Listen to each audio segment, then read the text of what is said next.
ഹിന്ദുമതത്തിൽ 14 ലോകങ്ങളെക്കുറിച്ചുള്ള സങ്കല്പം പ്രപഞ്ചത്തിന്റെ വിവിധ തലങ്ങളെ, അതായത് ഉയർന്ന ലോകങ്ങളും താഴ്ന്ന ലോകങ്ങളും ഉൾക്കൊള്ളുന്നു. ഭൂമിയെ നടുവിലായി കണക്കാക്കുന്നു. മുകളിലുള്ള 7 ലോകങ്ങൾ സ്വർഗതുല്യമായ സ്ഥാനങ്ങളായും താഴെയുള്ള 7 ലോകങ്ങൾ പാതാളങ്ങൾ ആയും വിവരിക്കപ്പെടുന്നു. ഇസ്ലാമിൽ 7 ആകാശങ്ങളും 7 ഭൂമികളും എന്ന് വിശ്വസിക്കുന്നു. ഇത് പ്രപഞ്ചത്തിന്റെ വിവിധ പാളികളെയാണ് പ്രതിനിധീകരിക്കുന്നത് എന്നാണ് പൊതുവായ ധാരണ. യഹൂദമതത്തിലും സ്വർഗത്തിന് 7 തലങ്ങൾ ഉണ്ടെന്ന സങ്കല്പമുണ്ട്. ചുരുക്കത്തിൽ, ഈ എല്ലാ മതങ്ങളും പ്രപഞ്ചത്തിന്റെ ഘടനയെക്കുറിച്ചും അതിലെ വിവിധ തലങ്ങളെക്കുറിച്ചുമുള്ള ഒരു പൊതുവായ കാഴ്ചപ്പാട് പങ്കുവയ്ക്കുന്നുണ്ട്. അപ്പോൾ ഈ സങ്കല്പങ്ങൾ എല്ലാം ഒരേ ലക്ഷ്യത്തിലേക്കാണ് വിരൽ ചൂണ്ടുന്നത്: മനുഷ്യന് അപ്രാപ്യമായ എന്നാൽ പ്രപഞ്ചത്തിന്റെ ഭാഗമായ ചില മേഖലകളെക്കുറിച്ചുള്ള തിരിച്ചറിവാണിത്. ഓരോ മതത്തിലും ഇത് അവരവരുടെ വിശ്വാസങ്ങൾക്കും തത്വങ്ങൾക്കും അനുസരിച്ച് വിവരിക്കപ്പെടുന്നു എന്ന് മാത്രം. അതായത്, ആ സിദ്ധാന്തപ്രകാരം ഭൂമി പരന്നതാണ്. അതിന് മുകളിൽ ഒരു ഡോമുണ്ട്. സൂര്യൻ ഈ ഡോമിനുള്ളിലൂടെ സഞ്ചരിക്കുമ്പോൾ അത് ഏതു ഭാഗത്താണോ കേന്ദ്രീകരിച്ചിരിക്കുന്നത് അവിടെയാണ് പകൽ. സൂര്യന്റെ ചലനത്തിനനുസരിച്ച് പകലും രാവും മാറി മാറി വരുന്നു എന്നാണ് പറയുന്നത്.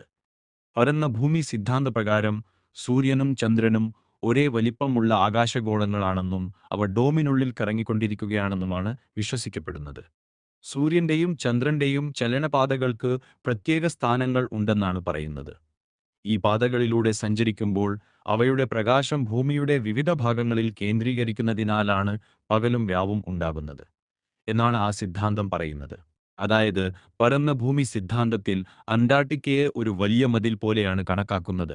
ഈ മതിൽ ഭൂമിയിലെ സമുദ്രങ്ങൾ പുറത്തേക്ക് ഒഴുകിപ്പോകാതിരിക്കാനും ഭൂമിയുടെ അറ്റമായിരിക്കാനും ആണെന്നാണ് പറയുന്നത്. അതിനു പുറത്ത് എന്താണെന്നതിനെക്കുറിച്ച് പല വിശ്വാസങ്ങളുണ്ട്. ചിലർ അത് അനന്തമായ മഞ്ഞാണെന്ന് പറയുന്നു. മറ്റുള്ളവർ കൂടുതൽ ലോകങ്ങളുണ്ടെന്നും വിശ്വസിക്കുന്നു. ചിലർ പറയുന്നത് ആ മതിന് അപ്പുറം പ്രകൃതി നിയമങ്ങൾ പോലും മാറിയേക്കാം, അല്ലെങ്കിൽ മറ്റുണ്ടാകാം. പരന്ന ഭൂമി സിദ്ധാന്തത്തിൽ ആ ഡോം ഒരു വലിയ മതിൽ പോലെയും അന്റാർട്ടിക്കയുടെ മതിൽ മറ്റൊരു അതിര് പോലെയുമാണ് കണക്കാക്കുന്നത്. ഡോമിനുള്ളിലൂടെ ആർക്കും പുറത്തു പോകാൻ പറ്റില്ലെങ്കിലും അന്റാർട്ടിക്കയുടെ മതിൽ കൂടി പുറത്ത് എന്താണെന്ന് അറിയാൻ ശ്രമിക്കാം. അതായത്, ആ സിദ്ധാന്തപ്രകാരം ഭൂമി പരന്നതാണ്. അതിന് മുകളിൽ ഒരു ഡോമുണ്ട്. സൂര്യൻ ഈ ഡോമിനുള്ളിലൂടെ സഞ്ചരിക്കുമ്പോൾ അത് ഏത് ഭാഗത്താണോ കേന്ദ്രീകരിച്ചിരിക്കുന്നത് അവിടെയാണ് പകൽ. സൂര്യന്റെ ചലനത്തിനനുസരിച്ച് പകലും രാവും മാറി മാറി വരുന്നു എന്നാണ് പറയുന്നത്.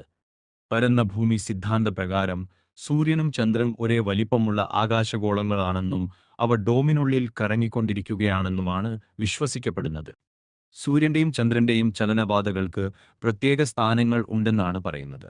ഈ പാതകളിലൂടെ സഞ്ചരിക്കുമ്പോൾ അവയുടെ പ്രകാശം ഭൂമിയുടെ വിവിധ ഭാഗങ്ങളിൽ കേന്ദ്രീകരിക്കുന്നതിനാലാണ് പകലും രാവും ഉണ്ടാകുന്നത് എന്നാണ് ആ സിദ്ധാന്തം പറയുന്നത്. അതായത്, പരന്ന ഭൂമി സിദ്ധാന്തത്തിൽ അന്റാർട്ടിക്കയെ ഒരു വലിയ മതിൽ പോലെയാണ് കണക്കാക്കുന്നത്. ഈ മതിൽ ഭൂമിയിലെ സമുദ്രങ്ങൾ പുറത്തേക്ക് ഒഴുകിപ്പോകാതിരിക്കാനും ഭൂമിയുടെ അറ്റമായിരിക്കാനും ആണെന്നാണ് പറയുന്നത്. അതിന് പുറത്ത് എന്താണെന്നതിനെക്കുറിച്ച് പല വിശ്വാസങ്ങളുണ്ട്. ചിലർ അത് അനന്തമായ മഞ്ഞാണെന്ന് പറയുന്നു. മറ്റുള്ളവർ കൂടുതൽ ലോകങ്ങൾ ഉണ്ടെന്നും വിശ്വസിക്കുന്നു. ചിലർ പറയുന്നത് ആ മതിലിന് അപ്പുറം പ്രകൃതി നിയമങ്ങൾ പോലും മാറിയേക്കാം, അല്ലെങ്കിൽ മറ്റുണ്ടാകാം. പരന്ന ഭൂമി സിദ്ധാന്തത്തിൽ ആ ഡോം ഒരു വലിയ മതിൽ പോലെയും അന്റാർട്ടിക്കയുടെ മതിൽ മറ്റൊരു അതിര് പോലെയുമാണ് കണക്കാക്കുന്നത്. ഡോമിനുള്ളിലൂടെ ആർക്കും പുറത്തു പോകാൻ പറ്റില്ലെങ്കിലും അന്റാർട്ടിക്കയുടെ മതിലിൽ കൂടി പുറത്ത് എന്താണെന്ന് അറിയാൻ ശ്രമിക്കാം. ശരി, ഡൈമെൻഷൻസിനെ കുറിച്ച് സംസാരിക്കാം. അപ്പോൾ ആദ്യത്തേത് വൺ ഡൈമെൻഷൻ. അതൊരു നീണ്ട രേഖ പോലെയാണ്, നീളം മാത്രമേ അതിനുള്ളൂ. രണ്ടാമത്തേത് ടു ഡൈമെൻഷൻ. അതൊരു പരന്ന പ്രതലം പോലാണ്, നീളവും വീതിയുമുണ്ട്, പക്ഷെ ആഴമില്ല. നമ്മൾ സാധാരണ ജീവിക്കുന്ന 3D ആകുമ്പോൾ നീളവും വീതിയും ആഴവും ഉണ്ടാകും. ഫോർത്ത് ഡൈമെൻഷനായി കണക്കാക്കുന്നത് സമയത്തെയാണ്. ഇനി ഫിഫ്ത്ത് ഡൈമെൻഷൻ ആകുമ്പോൾ അത് കുറച്ചുകൂടി സങ്കീർണമാകും. ഒരുപക്ഷെ ഒരേ സമയം ഉണ്ടാകാനിടയുള്ള പല സാധ്യതകളെക്കുറിച്ചുള്ള തലമാണത്. ഫിഫ്ത്ത് ഡൈമെൻഷനിൽ പല സാധ്യതകളുണ്ടല്ലോ. സൂപ്പർമാനെ പോലെയുള്ള ഒരാൾക്ക് ഒരുപക്ഷെ ആ സമയരേഖയിലൂടെ സഞ്ചരിക്കാനോ പല സംഭവങ്ങൾ ഒരേ സമയം കാണാനോ സാധിച്ചേക്കാം. നമ്മുടെ ഭൂമിയിലെ ജീവിതം സാധാരണയായി 3 ഡൈമെൻഷനലായാണ് കണക്കാക്കുന്നത്. നീളം, വീതി, ആഴം എന്നിവയോടുകൂടിയതാണല്ലോ നമ്മുടെ പ്രപഞ്ചം. അപ്പോൾ നമ്മുടെ ഡൈമെൻഷൻ 3D ആണ്. ഈ ഫോർത്ത്, ഫിഫ്ത്ത് ഡൈമെൻഷനുകളെക്കുറിച്ചുള്ള സങ്കല്പങ്ങൾ പലപ്പോഴും സൂപ്പർ ഹീറോസിൻ്റെയോ ദൈവങ്ങളുടെയോ അമാനുഷിക കഴിവുകളെ വിശദീകരിക്കാൻ ഉപയോഗിക്കാറുണ്ട്. അതായത്, അവർക്ക് ഒരുപക്ഷെ സമയത്തിലൂടെ സഞ്ചരിക്കാനോ അല്ലെങ്കിൽ പല സാധ്യതകൾ ഒരേ സമയം കാണാനോ സാധിച്ചേക്കാം.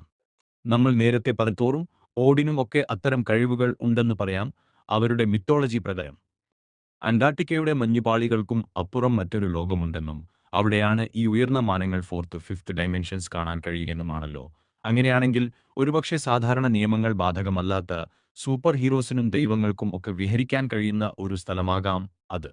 AI സിസ്റ്റങ്ങൾ കണക്കുകളും മാതൃകകളും വിശകലനം ചെയ്യാനാണ് ട്രെയിൻ ചെയ്തിരിക്കുന്നത്. അവയ്ക്ക് ഒരു കാര്യത്തിന്റെ സാമ്പത്തികമോ ദാർശനികമോ ആയ വശങ്ങളെക്കുറിച്ച് പഠിക്കാം. പക്ഷേ ഒരു മനുഷ്യനുണ്ടാകുന്നതുപോലെ ദേഷ്യമോ സ്നേഹമോ ദയയോ തോന്നില്ല.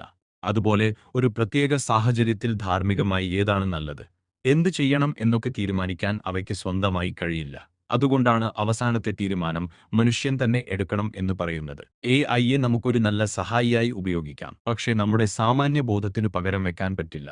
വേറൊരു വശം എന്ന് പറഞ്ഞാൽ AI സിസ്റ്റങ്ങൾ നമ്മളെ പല കാര്യങ്ങളിലും സഹായിക്കുന്നുണ്ടെങ്കിലും അവയ്ക്ക് യഥാർത്ഥ അറിവോ ബോധമോ ഇല്ല എന്നതാണ്. അവ കേവലം ഡാറ്റയിലെ പാറ്റേണുകൾ മനസ്സിലാക്കുകയാണ് ചെയ്യുന്നത്. ഇതിന്റെ ഫലമായി തെറ്റായ വിവരങ്ങൾ നൽകാനോ പക്ഷപാതപരമായി പ്രവർത്തിക്കാനോ ഒക്കെ സാധ്യതയുണ്ട്. അതുകൊണ്ട് തന്നെ AI നൽകുന്ന വിവരങ്ങൾ നമ്മൾ കൃത്യമായി പരിശോധിക്കേണ്ടതുണ്ട്. മാത്രമല്ല, മനുഷ്യന്റെ സർഗ്ഗാത്മകതയോ പുതിയ ആശയങ്ങൾ കണ്ടെത്താനുള്ള കഴിവോ അതിനില്ല. അപ്പോൾ നമ്മൾ AI-യെ എത്രത്തോളം വിശ്വസിക്കാം എന്നത് വലിയൊരു ചോദ്യമായി മാറുന്നു. നമ്മൾ പഠിക്കുന്ന വിജ്ഞാനം പല തലമുറകളിലൂടെ കൈമാറ്റം ചെയ്യപ്പെട്ടതാണ്. ഓരോ തലമുറയും പുതിയ അറിവുകൾ കണ്ടെത്തുകയും പഴയത് പരിഷ്കരിക്കുകയും ചെയ്യുന്നു. ഇങ്ങനെയാണ് വിജ്ഞാനം വളർന്നു വലുതാകുന്നത്. അറിവ് എന്നത് ഒരു വലിയ നദി പോലെയാണ്. പല തോടുകൾ ചേർന്നാണ് അത് വലുതാകുന്നത്. നമ്മൾ പഠിക്കുന്ന ഓരോ കാര്യവും നമുക്ക് മുൻപുള്ളവർ കണ്ടെത്തിയ സത്യങ്ങളാണ്. അതിനോട് നമ്മൾ പുതിയതും ചേർക്കുന്നു. ഗവേഷണങ്ങൾ, പരീക്ഷണങ്ങൾ, ചർച്ചകൾ ഇതെല്ലാം വിജ്ഞാനത്തെ വളർത്തുന്നു.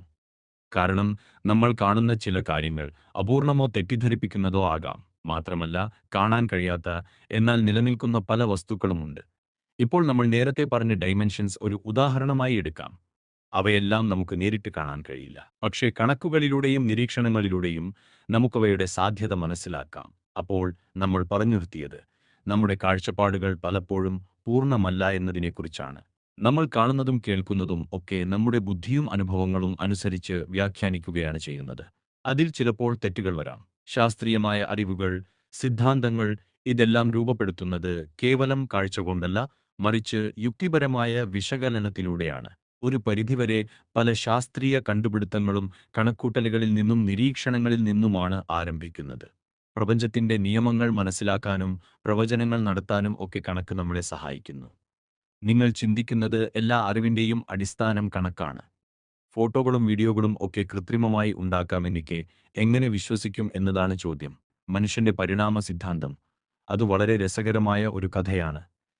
ചാൾസ് ഡാർവിൻ ശാസ്ത്രജ്ഞനാണ് പ്രധാനമായും ഇതിന് രൂപം നൽകിയത്. അദ്ദേഹം പല നാടുകളിലും യാത്ര ചെയ്ത് വിവിധ ജീവികളെക്കുറിച്ച് പഠിക്കുകയും അവയുടെ പ്രത്യേകതകളും തമ്മിലുള്ള ബന്ധങ്ങളും മനസ്സിലാക്കുകയും ചെയ്തു. അദ്ദേഹം പ്രധാനമായും നോക്കിയത് ജീവികളുടെ ശരീരഘടനയിലെ സാമ്യതകളും ഫോസിലുകളും ഒക്കെയാണ്. പല ജീവികളുടെയും അസ്ഥികൂടങ്ങൾക്കും സമാനമായ ഒരു ഘടനയുണ്ടെന്ന് അദ്ദേഹം കണ്ടെത്തി. അതുപോലെ പണ്ടുകാലത്ത് ജീവിച്ചിരുന്ന ജീവികളുടെ ഫോസിലുകൾ പരിശോധിച്ചപ്പോൾ കാലക്രമേണ അവയുടെ ശരീരത്തിൽ മാറ്റങ്ങൾ വന്നതായി മനസ്സിലായി. ദിനോസറുകൾ ദശലക്ഷക്കണക്കിന് വർഷങ്ങൾക്ക് മുൻപ് വംശനാശം സംഭവിച്ചവയാണെന്നാണ് ശാസ്ത്രം പറയുന്നത്. ദിനോസറുകളുടെ ഫോസിലുകൾ ലോകത്തിന്റെ പല ഭാഗങ്ങളിൽ നിന്നും കണ്ടെത്തപ്പെട്ടിട്ടുണ്ട്. ഭൂമിയുടെ ഉപരിതലത്തിലെ പാളികൾ കൂടിച്ചേർന്ന് ആദ്യത്തെ ഡോമിനടുത്ത് വരെ മലകൾ ഉണ്ടായപ്പോൾ ആ പ്രദേശങ്ങൾ തമ്മിൽ ബന്ധിപ്പിക്കപ്പെട്ടെന്നും അതുകൊണ്ടാണ് ദിനോസറുകൾക്ക് ഇപ്പോഴും ഇങ്ങോട്ട് വരാൻ കഴിയാത്തത്. ഭൂമിയുടെ പാളികൾ കൂട്ടിമുട്ടിയാണല്ലോ ഹിമാലയം ഉണ്ടായത്. അതുപോലെ പരന്ന ഭൂമി സിദ്ധാന്തത്തിൽ അന്റാർട്ടിക്കയുടെ മഞ്ഞുമതിലും ഉണ്ടായത് അത്തരം ഒരു സംഘട്ടനം മൂലമാണ്. മഞ്ഞുപാളികൾ പ്രധാനമായും രൂപപ്പെടുന്നത് തണുത്ത കാലാവസ്ഥയിൽ വർഷങ്ങളോളം മഞ്ഞ് വീഴുന്നത് മൂലമാണ്. പാളികൾ കൂടിച്ചേരുന്നത് മലകൾ ഉണ്ടാക്കാൻ സഹായിക്കുമെങ്കിലും മഞ്ഞുമതികൾ സാധാരണയായി കാലാവസ്ഥയുടെ മാറ്റങ്ങൾ കൊണ്ടാണ് ഉണ്ടാകുന്നത്. ഹിമാലയം, എസ്പെഷ്യലി എവറസ്റ്റ് കൊടുമുടി ഒരു വലിയ മതിൽ പോലെ പ്രവർത്തിച്ച് ചൈനയുടെ ഭാഗത്തുനിന്നുള്ള തണുത്ത കാറ്റിനെ തടഞ്ഞു നിർത്തുന്നു. അതുകൊണ്ടാണ് അപ്പുറം കൂടുതൽ തണുപ്പും ഇന്ത്യയും പാകിസ്ഥാനും ഒക്കെ ഉൾപ്പെടുന്ന ഇപ്പുറം കൂടുതൽ ചൂടും അനുഭവപ്പെടുന്നത്. അന്റാർട്ടിക്കയുടെ മഞ്ഞുമ മതിലിനെക്കുറിച്ചുള്ള നിങ്ങളുടെ സങ്കല്പം ഭൂപ്രകൃതിയുമായി ബന്ധപ്പെട്ടതാണ്. നമ്മൾ നേരത്തെ പറഞ്ഞതുപോലെ ഹിമാലയം തണുത്ത കാറ്റിനെ തടയുന്നതുപോലെ അന്റാർട്ടിക്കയിലെ വലിയ മഞ്ഞുമതിലുകളും സമുദ്രോഷ്മാവിനെയും അവിടുത്തെ പ്രത്യേക കാലാവസ്ഥയും ഒക്കെ സ്വാധീനിച്ചേക്കാം. അമാനുഷിക ശക്തികളോ ദിനോസറുകളോ ഉണ്ടെന്ന സങ്കല്പം മാറ്റിനിർത്തിയാൽ ഭൂപ്രകൃതിയിലെ മാറ്റങ്ങൾ വലിയ സ്വാധീനം ഉണ്ടാക്കും.